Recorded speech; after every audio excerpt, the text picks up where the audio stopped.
Now we move on to a movie that I have not seen, so cannot talk about. And if I do, I'm really talking out my back.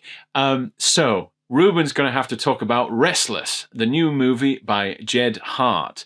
It's a psychological thriller, and that's all I really know. But I know it's British, and we are British posh nerds. So Reuben, talk to us about this movie. So, I actually knew absolutely nothing about it as I went and sat down in the cinema to watch it. I'd been planning on watching Novocaine, the new Jack Quaid film, but I'd got my timings mixed up, I'd had a nap, and suddenly I'd missed my opportunity. So I just went to the cinema. What's the next thing showing? Oh, it's this film called Restless. I know nothing about it. I sat down, the film rolled, and I absolutely loved it. It's really, really good. It tells the story of a woman living in a seaside town, I think in Kent. And she is essentially grieving the loss of her parents. Her mother died many years ago, but her dad has very recently passed away, and she lives next door to his old house. You know, they used to be neighbours, and now that he's gone, there's this great void in her life.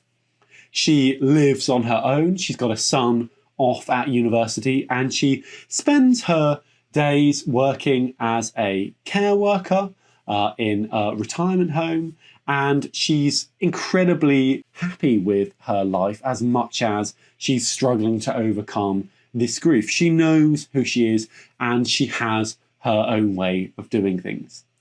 And all of that is thrown out of whack when the new neighbour moves in next door. Because the new neighbour is this young, kind of brash guy who starts playing really, really loud music at all times of night when she's trying to sleep because she needs to wake up early to go to work. And a very, very strange, very, very unpredictable tension begins to simmer between these neighbours. And this is a completely real-life scenario. Right? This really happens to people. Nightmare neighbours are a thing. And so we find ourselves completely resonating and frankly very unsettled by the situation that our heroine finds herself in, wherein she doesn't want to be a bad neighbour, she doesn't want to be a killjoy, but these people are having absolute rages of a party every night of the week, and her room is literally vibrating. You know, she can't sleep, she can't think straight because of the noise. But when she tries to confront them about it, there's a real threat in the air. And so things start to sour, things start to take a turn for the worse. And what we end up with is a really gripping psychological thriller in which you have no idea what's going to happen.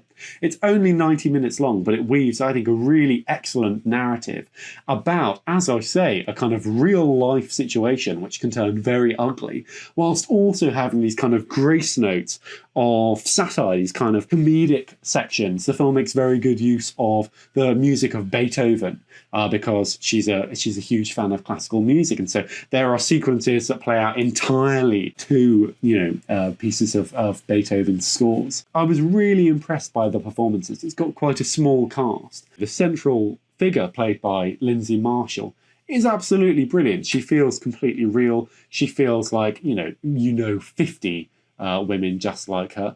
And I thought it was a deeply empathetic performance, which means that as she starts to unravel and she starts contemplating much darker things, you're really torn because you're sort of on her side. And you also think, oh my goodness, that would be insane. And the film just does a brilliant job, therefore, of constantly wrong-footing you, constantly putting you on edge. The sort of the psychological warfare of having someone next door who you are terrified of is brilliantly communicated. You know, it is absolutely true that she becomes a prisoner in her own home and a prisoner in her own body at times. And the film has a section sort of 2/3 of the way through, which is essentially simulating a panic attack. And it's really, really effectively done. I felt like I wasn't breathing for most of this film. I was knocked out by it. I was completely surprised. And I just thought, what a brilliant, simple setup. Two people who hate each other's guts, but they live next door to each other. Go. And it is phenomenally well executed. The filmmaking is really, really top notch. And as I say, it manages to balance this tone of being slightly comedic at times, slightly absurdist, and also deeply, deeply serious, upsetting, and gripping. It reminded me, in an incredibly good way, of the Darren Aronofsky film Mother, which is a straight up home invasion, and might be the most distressed I've ever been in a cinema. I think Oppenheimer and Mother are the two most upsetting things I've seen on the big screen. But I just was knocked out by it. I really encourage everybody to seek it out. It's getting perhaps a wider release than one might have expected. It is a small budget independent British film, but my goodness, it earns its stripes. It's absolutely phenomenal. I was really, really impressed.